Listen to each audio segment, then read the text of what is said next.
수행자들이여, 온 세상이 불타오르고 있다. 온 세상이 불타오르고 있다는 것은 무엇을 말하는가? 눈이 불타고 있다. 눈에 보이는 세상이 불타고 있다. 눈의 분별이 타오르고 있다. 눈이 보아서 즐거운 것이나 괴로운 것이나 모두 불타고 있다. 무엇 때문에 불타오르고 있는가? 탐욕, 분노, 어리석음의 불이 타오르고 있느니라.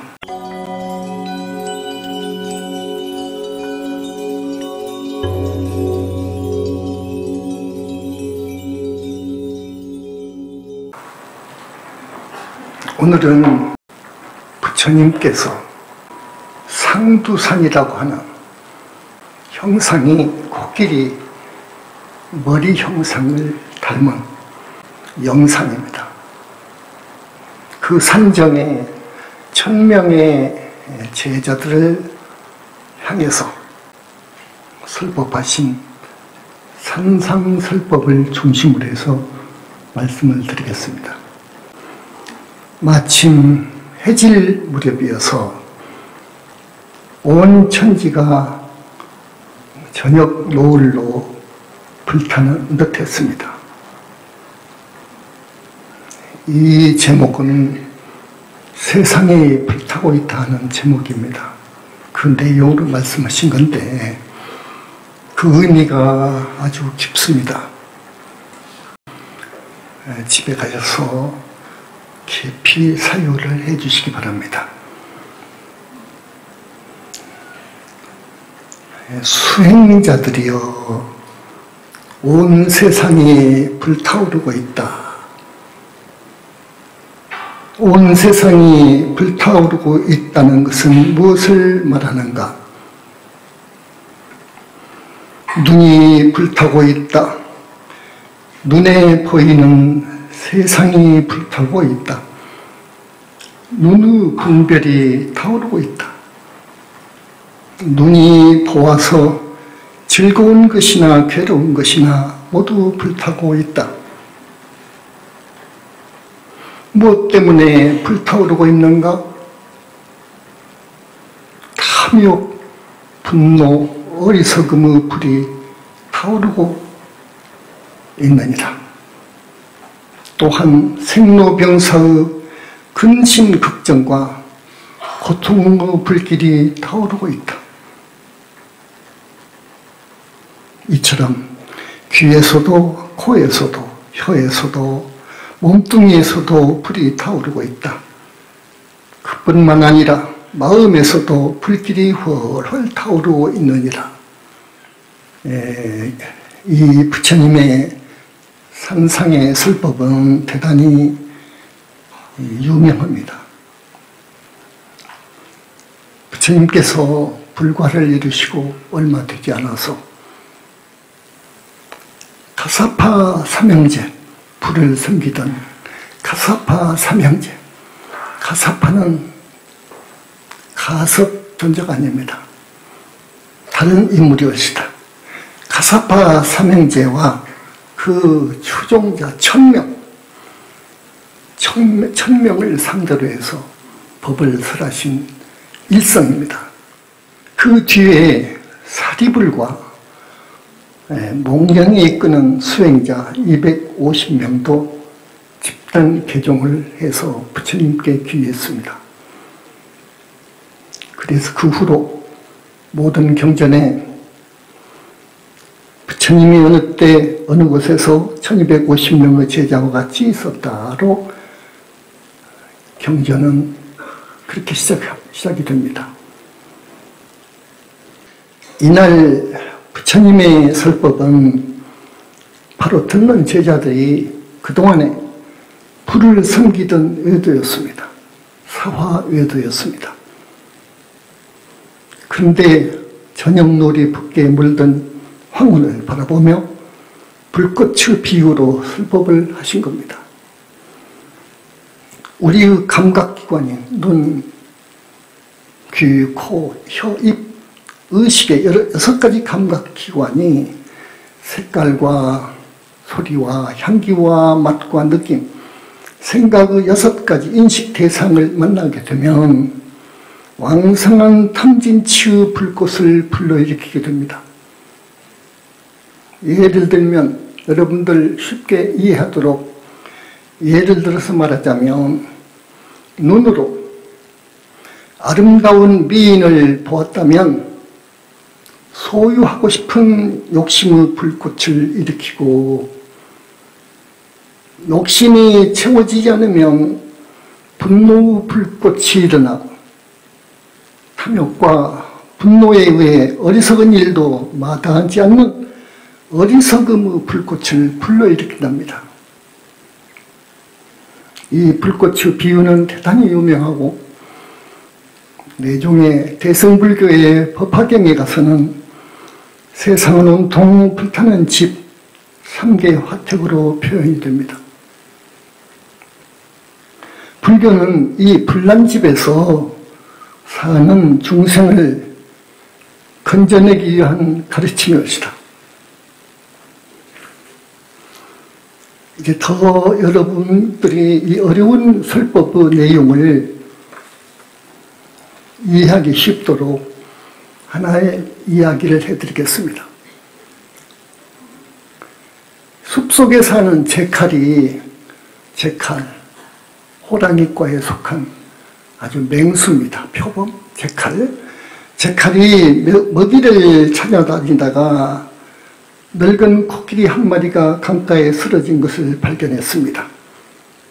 제칼은 잘 되었다 생각하고 코끼리의 코와 이빨과 귀와 배와 발과 꼬리를 물어보았지만 그 어디도 먹을 수가 없었습니다. 제칼은 코끼리 주변을 빙빙 돌다가 마침내 항문을 발견하고 거기를 통해서 뱃속까지 파묻고 들어갔습니다. 제칼은 맨날이고 그 속에 있으면서 배가 고프면 내장을 뜯어먹고 쉬고 싶으면 코끼리 뱃속에서 그냥 드러누워 쉬었습니다. 제칼은 세상에서 제일 편하고 좋은 곳은 코끼리 뱃속만한 곳이 없을 것이라고 생각했습니다. 그러는 사이에 코끼리 시체는 햇볕에 마르면서 점점 줄어들었고 항문도 오그라들었습니다. 제칼은 사방이 캄캄해졌다는 것을 알고 밖으로 나가고 싶었지만 이미 항문이 쪼그라들어서 도저히 밖으로 나갈 수가 없었습니다. 코끼리 뱃속에 갇힌 제칼은 숨이 막혀 죽을 지경이 되자 죽음의 공포를 느끼기 시작했습니다. 그때 마침 비가 쏟아져 코끼리 가죽이 느슨해졌고 항문 쪽에서 햇빛이 들어왔습니다. 제칼은 이제 살았다고 생각하고 있는 힘을 다해 코끼리 항문을 머리로 들이받고 뛰쳐나왔습니다. 그러나 비좁은 항문을 들이받고 뛰쳐나올 때 그만 털이 빠지고 가죽이 벗겨져서 제칼의 몰골이 꼴이 아니었습니다. 그때서야 제칼은 제 몸뚱이를 보고 후회가 되었습니다. 내가 이 고통을 당해도 싸지, 내가 욕심의 눈이 가려 한치 앞을 내다보지 못한 결과니까 말이야. 네, 앞으로는 욕심을 내지도 않겠지만 코끼리 몸속 같은 데는 절대 들어가지 않을 거야. 제칼은 그날 이후로는 코끼리의 시체만 보아도 지난날의 혼났던 기억이 떠올라 아예 본체도 하지 않으려 했습니다. 욕망이 눈을 가리면 그 결과가 어떻다는 것을 깊이 생각하여 앞으로는 조심하도록 하라는 부처님의 당부 말씀이 있었습니다. 자, 욕망.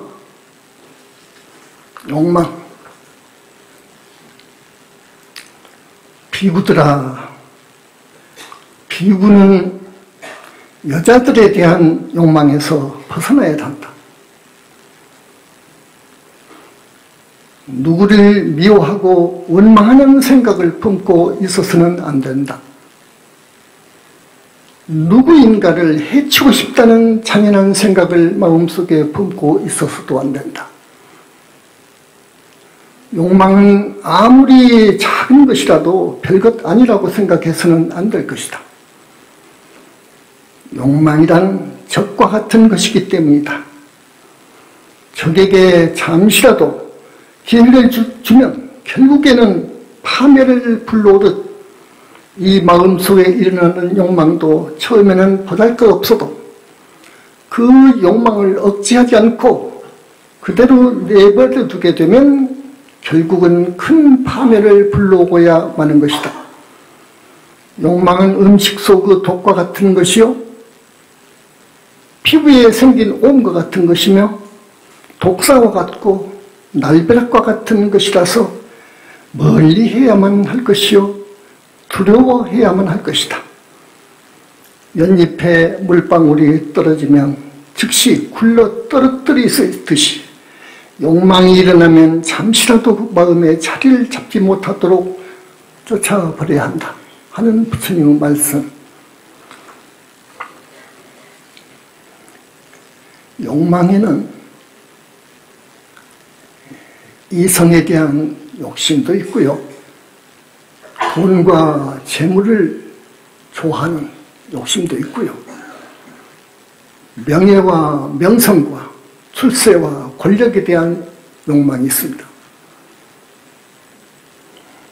우리 사람들은, 인간들은 마음속에 욕망 5가지 서로 다른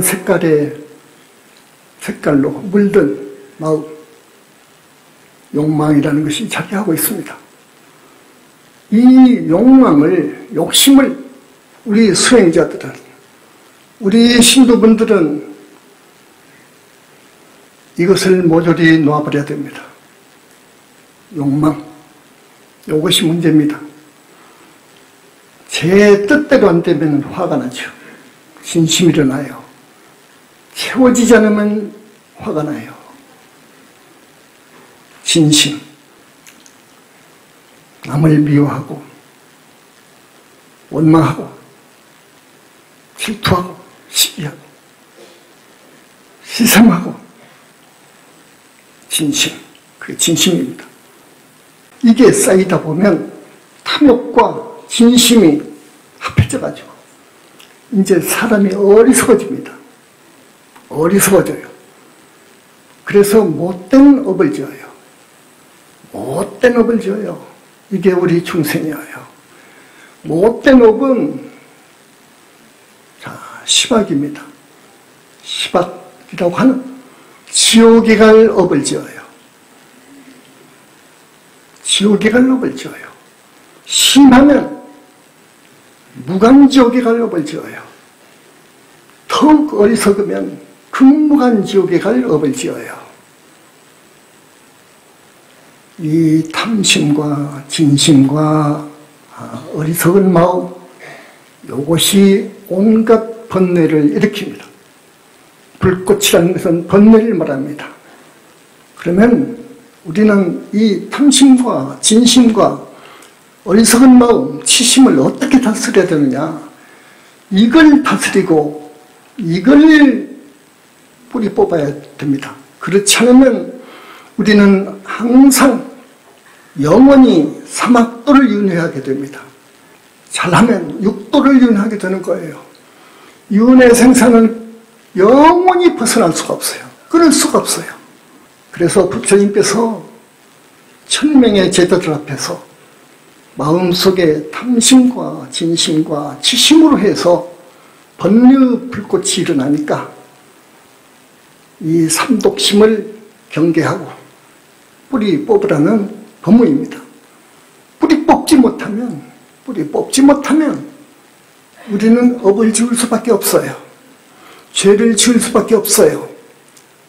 철저하게 우선 삼독심에서 근본이 되는 욕망, 욕심, 이것에 대한 근본이 뭐냐면은 아집입니다. 아집.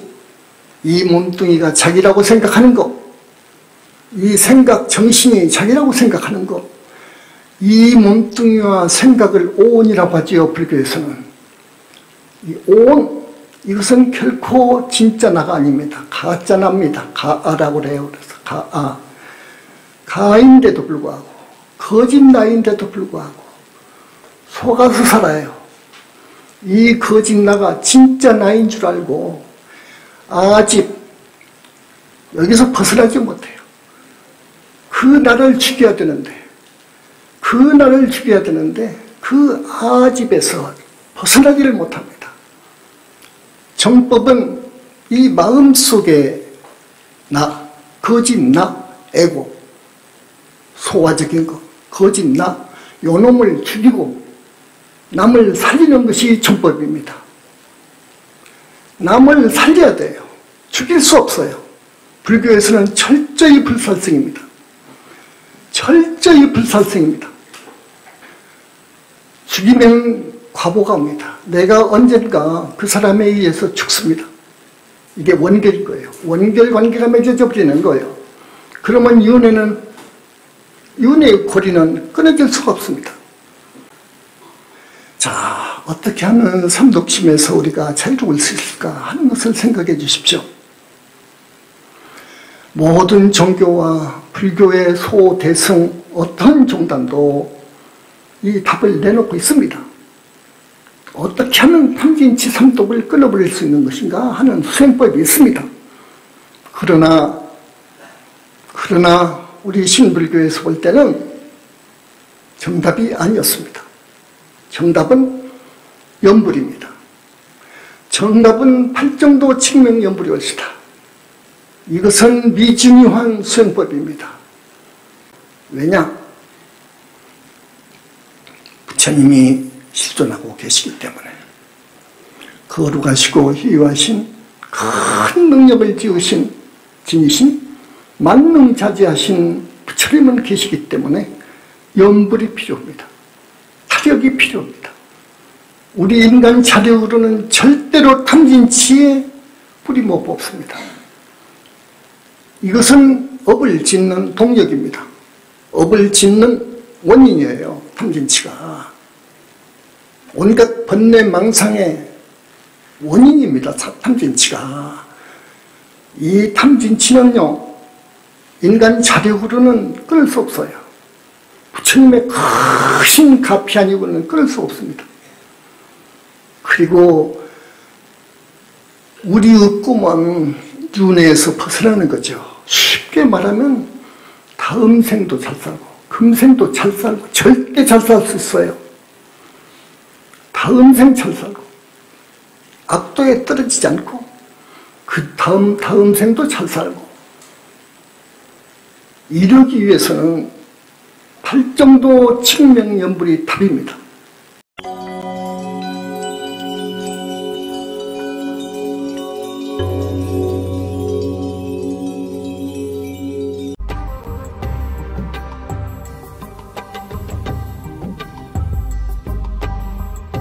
시청해주셔서 감사합니다. 구독과 좋아요 눌러주시면 감사하겠습니다.